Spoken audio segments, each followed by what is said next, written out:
নমস্কার বন্ধুরা, সকলকে আমার চ্যানেলে স্বাগত। এই মুহূর্তে রাজ্যের সরকারি কর্মচারী এবং পেনশনারদের জন্য অত্যন্ত খুশির খবর, কারণ মাননীয় মুখ্যমন্ত্রী আজকে ঘোষণা করেছেন যে সুপ্রিম কোর্টের অর্ডার মেনে রাজ্যের সমস্ত ধরনের রাজ্য সরকারি কর্মচারী, সমস্ত ধরনের শিক্ষক, অশিক্ষক কর্মচারী এবং অন্যান্য সমস্ত দপ্তরের কর্মচারীর পাশাপাশি সমস্ত ধরনের পেনশন প্রাপকদের জন্য পঞ্চম বেতন কমিশনের আন্ডারে ডিআরএস অ্যালাউন্সের এরিয়ার এই মার্চ মাসে প্রদান করা হবে।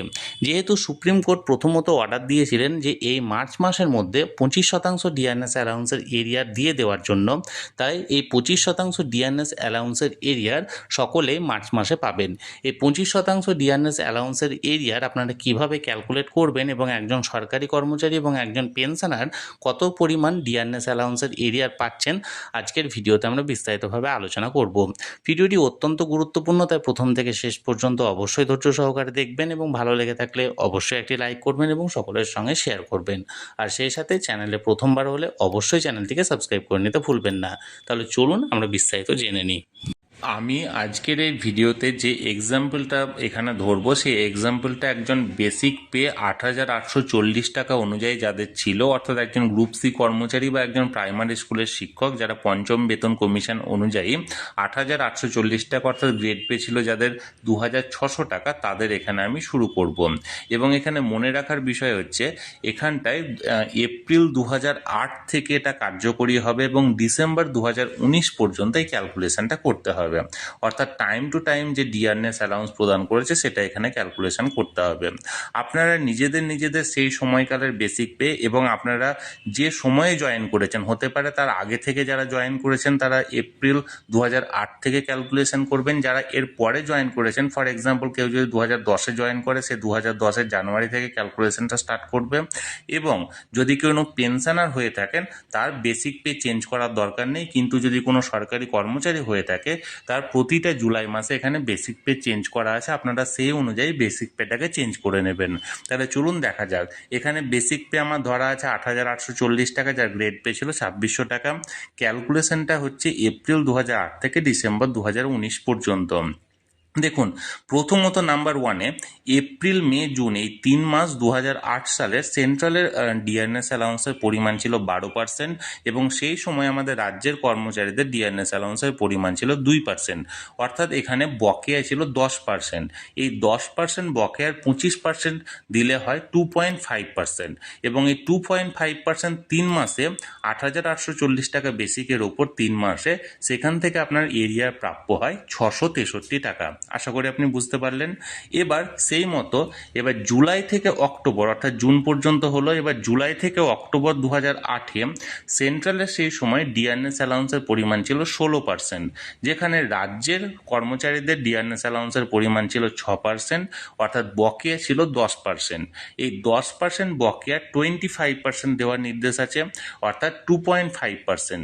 এবং যেহেতু জুলাই মাসে আগের বেসিক পে ছিল 8,840 টাকা, তখন 3% বেড়ে 9,110 টাকা হবে বেসিক পে, এবং 9,110 টাকার উপর ভিত্তি করে 3 মাসে মানে এই জুলাই থেকে অক্টোবর পর্যন্ত এখানে প্রাপ্য এরিয়ার হয় 912 টাকা। আশা করি বুঝতে পেরেছেন।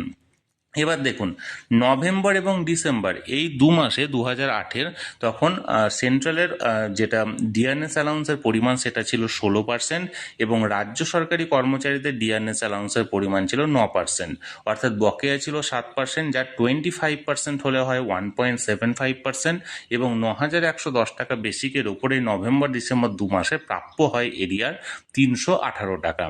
এবার দেখুন, জানুয়ারি এবং ফেব্রুয়ারি এই 2 মাস 2009-এর সেন্ট্রালের যে বেসিকের পরিমাণ, সেন্ট্রালের ডি এর পরিমাণটা ছিল 22%, এবং রাজ্যের কর্মচারীদের ডি এর পরিমাণ ছিল সেই সময় 9%, অর্থাৎ বকেয়া ছিল 13%, এবং এই 13%-এর 25% দাঁড়ায় 3.25%, এবং 9,110 টাকা বেসিক অনুযায়ী সেই জানুয়ারি এবং ফেব্রুয়ারিতে প্রাপ্য দাঁড়ায় 592 টাকা।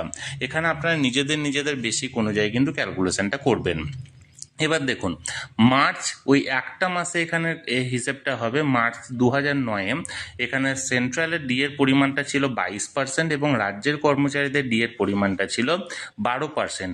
বকেয়া দাঁড়ায় 10%। এই 10%-এর 25% দেওয়ার নির্দেশটা আছে, অর্থাৎ 2.5% হারে ক্যালকুলেশন হবে, অর্থাৎ 9,110 টাকা বেসিকের ওপর এই মার্চ মাসে প্রাপ্য ডিএর পরিমাণ অর্থাৎ এরিয়া দাঁড়ায় 228 টাকা। এবার দেখুন এপ্রিল মে জুন এই 3 মাসের জন্য 2009-এর এই 3 মাসের জন্য সেই সময় সেন্ট্রালের ডিএর পরিমাণ ছিল 22% এবং রাজ্যের কর্মচারীদের ডিএর পরিমাণ ছিল 16%, অর্থাৎ বকেয়া ছিল 6% এবং 6%-এর 25% দাঁড়ায় 1.5% এবং 9,110 টাকা বেসিকের ওপর নির্ধারিত হয়ে এপ্রিল মে জুন এই 3 মাসে প্রাপ্য এরিয়া হিসাবে পাওয়া যেতে পারে এখানে 411 টাকা। এবার দেখুন 7 নম্বরে জুলাই মাসে এখানে বেসিক পেতে চেঞ্জ হয়েছে, অর্থাৎ 9,110 টাকা ছিল আগের, এ মাসে হবে 9,390 টাকা। এবার জুলাই থেকে নভেম্বর 2009 এই সময়সীমার মধ্যে সেন্ট্রালের গভর্নমেন্টের ডিএর পরিমাণ ছিল 27%, যেটা সেই সময় রাজ্যের কর্মচারীদের ডিএর পরিমাণ দাঁড়ায় 16%, অর্থাৎ বকেয়া ছিল 11%। এই 11% বকেয়া 25% দেওয়ার নির্দেশ আছে, অর্থাৎ 2.75% এখানে দিতে হবে, অর্থাৎ 9,390 টাকা বেসিক পে এই কয়েক মাসে প্রাপ্য দাঁড়ায় 1,290 টাকা, 1,290 টাকা। এবার 8 নম্বরে দেখুন ডিসেম্বর 2009 2009-এ 27% ছিল সেন্ট্রালের ডিএর পরিমাণ, রাজ্যের কর্মচারীদের ডিএর পরিমাণ ছিল 22%, অর্থাৎ বকেয়া ছিল 5% এবং এই 5%-এর 25% সমান দাঁড়ায় 1.25% এবং 9,390-এর বেশিকে এইখান থেকে প্রাপ্য দাঁড়ায় 117 টাকা। এটা সবসময় মনে রাখবেন, আমি একজন গ্রুপ সি কর্মীর এখানে কিন্তু হিসেবটা করছি। আমি এখানে কিন্তু আপনারা নিজের অর্থাৎ যদি কোনো গ্রুপ ডি থাকেন বা গ্রুপ বি থাকেন বা গ্রুপ এ থাকেন, তারা নিজেদের বেসিক অনুযায়ী কিন্তু ক্যালকুলেশনটা করবেন। এবার দেখুন 9 নম্বর সিরিয়ালে জানুয়ারি ফেব্রুয়ারি মার্চ 2010 এই সময়সীমায় সেন্ট্রালের কর্মীদের যে ডিএর পরিমাণ ছিল সেটা ছিল 35% এবং রাজ্যের কর্মচারীদের ডিএর পরিমাণ ছিল 22%। বকেয়া ধারায় 13%, 13%-এর 25% দেওয়ার নির্দেশ, অর্থাৎ 3.25% এবং 3.25% 9,390 টাকা বেসিকের ওপর দ্বারায় প্রাপ্যের পরিমাণ 915 টাকা। এবার দেখুন 10 নম্বর সিরিয়ালে এপ্রিল মে জুন এই 3 মাস 2010 সালের, তখন 2010-এর এই 3 মাসে সেন্ট্রালের ডিএর পরিমাণ দ্বারা মানে ছিল তখন 35%, রাজ্যের কর্মচারীদের ছিল 27%, বকেয়া ছিল 8%। এই 8%-এর 25% দেওয়ার নির্দেশ আছে, অর্থাৎ 2% হারে পাবেন 9,390 টাকার ওপর দাঁড়ালে এখানে প্রাপ্য ডিএর পরিমাণ দাঁড়ায় 564 টাকা। এবার দেখুন এখানে জুলাই থেকে নভেম্বর 2010, এবার জুলাইয়ে যেহেতু আগের মানে প্রতিবারই আপনারা জানেন যে বেসিকটা চেঞ্জ হবে, এটা শুধুমাত্র কর্মচারীদের ক্ষেত্রে প্রযোজ্য, পেনশনারদের একই থাকবে। এখানে দেখুন 9,390 টাকা 3% ডিএ 3% ইনক্রিমেন্টের উপর ভিত্তি করে পরবর্তী ক্ষেত্রে যে বেসিকটা হওয়ার কথা সেটা হচ্ছে 9,670 টাকা। এবার দেখুন 11 নম্বর সিরিয়ালে জুলাই থেকে নভেম্বর 2010 সেই সময় সেন্ট্রাল গভর্নমেন্টে ছিল 45%, রাজ্যের কর্মচারীদের ছিল 27%, বকেয়া ছিল 18%, 18%-এর 25% অর্থাৎ 4.5% হারে 9,670 টাকার ওপর এই কয়েক মাসে আপনার প্রাপ্য পরিমাণ দাঁড়ায় 2,175 টাকা। এবার দেখুন 12 নম্বর সিরিয়ালে ডিসেম্বর 2010 সেই সময় ছিল সেন্ট্রালে 45%, রাজ্যের ছিল 35%, বকেয়ার পরিমাণ ছিল 10%, যার 25% দিলে দাঁড়ায় 2.5% অর্থাৎ 9,670 টাকার ওপর 242 টাকা আপনারা এখানে বকেয়া হিসাবে পাবেন। এবার দেখুন জানুয়ারি থেকে জুন 2011 এই 6 মাস সময়সীমায় 51% ছিল সেই সময় সেন্ট্রাল গভর্নমেন্টের ডিএর পরিমাণ এবং রাজ্যের ডিএর পরিমাণ ছিল সেই সময় 35%, অর্থাৎ বকেয়া ছিল 16%। এই 16%-এর 25% যদি দেওয়া হয় তাহলে দাঁড়ায় 4%, অর্থাৎ 9,670 টাকা 4% এই কয়েক মাসে প্রাপ্যের পরিমাণ দাঁড়ায় তখন 2,322 টাকা। এবার দেখুন জুলাই থেকে ডিসেম্বর 2011 সেই সময় 58% ছিল। তার আগে বলি যেহেতু জুলাই পড়ে গেছে বেসিক পেটা চেঞ্জ হবে, এবার বেসিক পেটা দাঁড়াবে 9,960 টাকা। এবার জুলাই থেকে ডিসেম্বর 2011 সেই সময় সেন্ট্রালের যে বেসিক পে সেটা ছিল 58%, রাজ্যের ছিল 35%, বকেয়া দাঁড়ায় 23% এবং 23%-এর 25% সমান 5.75% এবং 9,960 টাকার উপর ভিত্তি করে এই 6 মাসের তখন বকেয়ার পরিমাণ দাঁড়ায়, অর্থাৎ এরিয়া বাবদ দাঁড়ায় 3,438 টাকা। এবার দেখুন 15 নম্বর সিরিয়াল হচ্ছে জানুয়ারি থেকে জুন 2012, এই সময় সেন্ট্রালে ছিল 65%, রাজ্যের কর্মীদের ছিল 45%, বকেয়ার পরিমাণ 20%, যার 25% দাঁড়ালে হয় 5%, এবং 9,960 টাকার হিসেবে দেখা যাচ্ছে 2,988 টাকা সেই সময় এরিয়া হিসাবে দাঁড়ায়। এবার দেখুন জুলাই পড়ছে আবার 2012, জুলাইয়ে আবার বেসিক পেটা চেঞ্জ হচ্ছে, নিয়ে 10,260 টাকা দাঁড়াচ্ছে।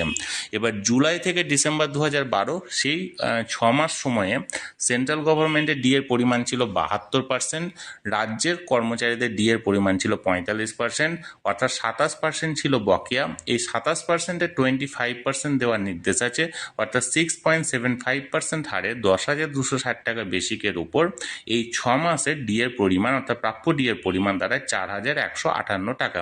এখানে পয়েন্টটা দেওয়া ভুলে গেছি, সরি, এটা প্রিন্টিং মিস্টেক হয়েছে, পয়েন্ট আপনারা ধরবেন, এটা 4,158 টাকা হবে। এবার দেখুন 17 নম্বর হচ্ছে জানুয়ারি থেকে জুন 2013, সেই সময় সেন্ট্রাল গভর্নমেন্টের ছিল 80%, রাজ্যের কর্মীদের ছিল 52%, বকেয়া ছিল 28%, যার 25% দিলে দাঁড়ায় 7% হারে 10,260 টাকাতে প্রাপ্যের পরিমাণ, অর্থাৎ এরিয়ার পরিমাণ দাঁড়ায় 4,308 টাকা। এবার দেখুন জুলাই থেকে ডিসেম্বর 2013, সেই সময় আবার পুনরায় মনে করিয়ে দিয়ে আবার জুলাই মাসে ইনক্রিমেন্ট বাড়বে, অর্থাৎ 10,260 ছিল আগের বেসিক পে, যেটা দাঁড়াবে 10,570 টাকা। এবার জুলাই থেকে ডিসেম্বর 2013, সেই সময় সেন্ট্রাল গভর্নমেন্টের ডি এর পরিমাণ ছিল 90%, রাজ্যের ছিল 52%, এবং বকেয়ার পরিমাণ দাঁড়ায় 38%, যা 25% করলে দাঁড়ায় 9.5%, অর্থাৎ 10,570 টাকার উপর ভিত্তি করে হয় 6,024 টাকা।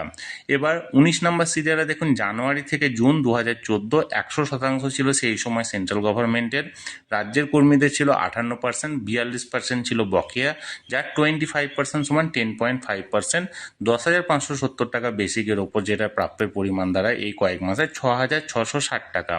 এবার দেখুন 20 নম্বর সিরিয়াল হচ্ছে জুলাই থেকে ডিসেম্বর 2014, সেন্ট্রাল গভর্নমেন্টে ছিল 107%, রাজ্যে ছিল 58%, বকেয়া ছিল 49%, যার 25% সমান 12.25%, যার 10,890 টাকা, অর্থাৎ জুলাই মাসে বেড়েছে 10,890 টাকা বেসিকের উপর 8,004 টাকা ছিল সেই 6 মাসে প্রাপ্যের পরিমাণ। এবার 21 নম্বর সিরিয়াল দেখুন, 21 হচ্ছে জানুয়ারি থেকে জুন 2015 সালে, সেই সময় সেন্ট্রাল গভর্নমেন্টে ছিল 113%, রাজ্যের কর্মচারীদের ছিল 65%, বকেয়া ছিল 48%, যার 25% যদি এখানে দেওয়ার নির্দেশ থাকে, অর্থাৎ 12% অনুযায়ী 10,890 টাকাতে 6 মাসের প্রাপ্য দাঁড়ায় 7,842 টাকা।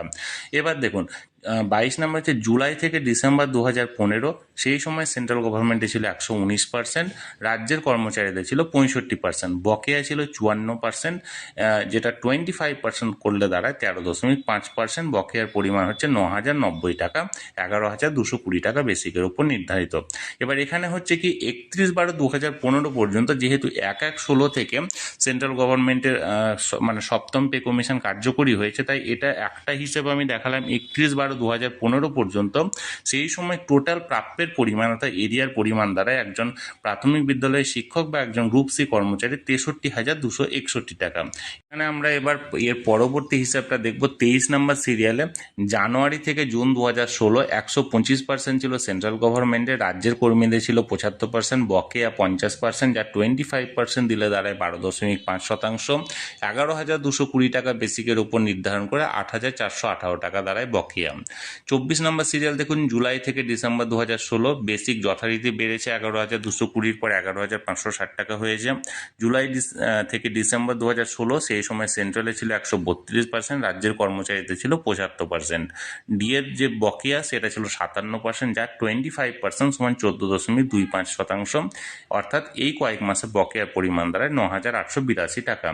এবার দেখুন 25 নম্বর সিরিয়ালে জানুয়ারি থেকে জুন 2017 136% ছিল সেন্ট্রালের, রাজ্যের কর্মচারীদের ছিল 85%, বকেয়ার পরিমাণ 51%, যার 25% দেওয়ার নির্দেশ, অর্থাৎ 12.75% দিতে হবে, অর্থাৎ 11,560 টাকা বেসিকের উপর নির্ধারণ করে 8,844 টাকা ছিল তখনকার বকেয়া।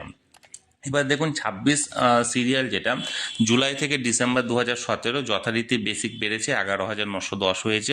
জুলাই থেকে ডিসেম্বর 2017-র মধ্যে 139% ছিল সেই সময় সেন্ট্রাল গভর্নমেন্টের, রাজ্যের কর্মচারীদের ছিল 85% এবং বকেয়া ছিল 54%, যার 25% সমান 13.5% দিতে হবে, অর্থাৎ 11,910 টাকা বেসিকের ওপর 9,648 টাকা হয় প্রাপ্য এরিয়ার পরিমাণ। এবার দেখুন 27 নম্বর সিরিয়াল হচ্ছে জানুয়ারি থেকে জুন 2018, 142% ছিল সেন্ট্রালের পরিমাণ ডিএর এবং রাজ্যের কর্মচারীদের ছিল 100%, 42% ছিল বকেয়া, যার 25% দিলে দাঁড়ায় 10.5%, অর্থাৎ 7,506 টাকা 11,910 টাকা বেসিকের ওপর। এবার দেখুন 28 নম্বর সিরিয়ালে জুলাই থেকে ডিসেম্বর 2018, সেই সময় 12,270 টাকা ছিল মানে বেসিক পে পরিমাণ, কারণ জুলাই বেড়েছে ইনক্রিমেন্টের উপর, এবং সেই সময় সেন্ট্রাল গভর্নমেন্টের ছিল 148%, রাজ্যের কর্মচারীদের ছিল 100%, বকেয়া ছিল 48%, যা 25% দাঁড়ালে মানে করলে দাঁড়ায় 12%, অর্থাৎ 12,270 টাকার উপর প্রাপ্যের পরিমাণ হচ্ছে 8,574 টাকা। এবার দেখুন 29 নম্বর সিরিয়ালে জানুয়ারি থেকে জুন 2019 সেন্ট্রাল গভর্নমেন্টের ছিল 154%, রাজ্যের কর্মচারীদের ছিল 125%, বকেয়া ছিল 29%, যা 25% করলে তারা 7.25%, অর্থাৎ সেই সময় 12,270 টাকা বেসিকের উপর নির্ধারণ করলে হয় 5,340 টাকা।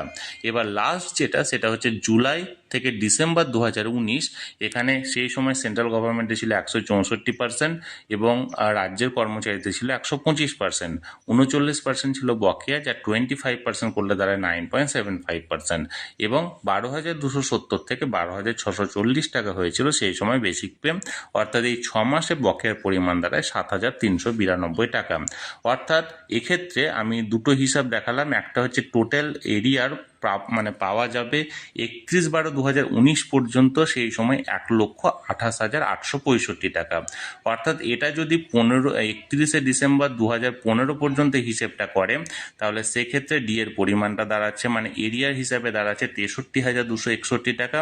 আর এটা যদি মানে 31শে ডিসেম্বর 2019 পর্যন্ত ধরা হয় তাহলে সেক্ষেত্রে প্রাপ্য এরিয়ার পরিমাণ দাঁড়াচ্ছে 1,28,865 টাকা। এবার এখানে আরও কয়েকটি বিষয় বলি, এটা যে অ্যাকচুয়াল হিসাব সেটা আমি বলছি না, তার কারণ এর মাঝে অনেকে ধরুন 10 ইয়ার্স বেনিফিট পেয়েছে, কেউ 20 ইয়ার্স বেনিফিট পেয়েছে, কেউ ধরুন 18 ইয়ার্স বেনিফিট পেয়েছে, সেক্ষেত্রে বেসিক পে ইনক্রিজ হয়েছে, সুতরাং সেক্ষেত্রে বেসিক পের পরিমাণ বাড়বে। এবং এর পাশাপাশি যদি ধরুন অনেকের আরও প্রমোশন হয়েছে, প্রমোশন থাকলে বেসিক পের পরিমাণ বাড়ে এবং সেক্ষেত্রে আরও ডিয়ারনেস অ্যালাউন্সের মানে এরিয়ার পরিমাণটা বাড়বে। এটা একটা মানে মৌখিক হিসাব। এবার আপনাদের যারা সেই সময় যে ডিপার্টমেন্টে কাজ করতেন সেখানে যে সময় যেরকম আপনাদের বেসিক ছিল সেই বেসিক অনুযায়ী আপনারা ক্যালকুলেশনটা করবেন যে আপনাদের কত টাকা হচ্ছে। আর পেনশনারদের কোনো রকম বেসিক চেঞ্জ হবে না, তাদের একটা বেসিকে কেবল ডিয়ার পরিমাণটা নির্ধারণ করে তাদের চেঞ্জ হবে। তাহলে আমি চেষ্টা করলাম বন্ধুরা আপনাদেরকে যথাযোগ্যভাবে সহজভাবে বোঝানোর চেষ্টা করলাম যে আপনারা কত টাকা এরিয়ার পাচ্ছেন এই কয়েক বছরে।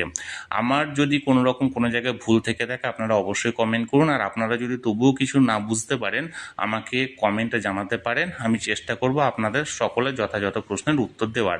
আর ভিডিওটি ভালো লেগে থাকলে অবশ্যই একটি লাইক করুন এবং সকলের সঙ্গে শেয়ার করুন, আর সেই সাথে চ্যানেলে প্রথমবার হলে অবশ্যই চ্যানেলটিকে সাবস্ক্রাইব করে রাখুন। ধন্যবাদ, দেখা হচ্ছে পরের ভিডিওতে।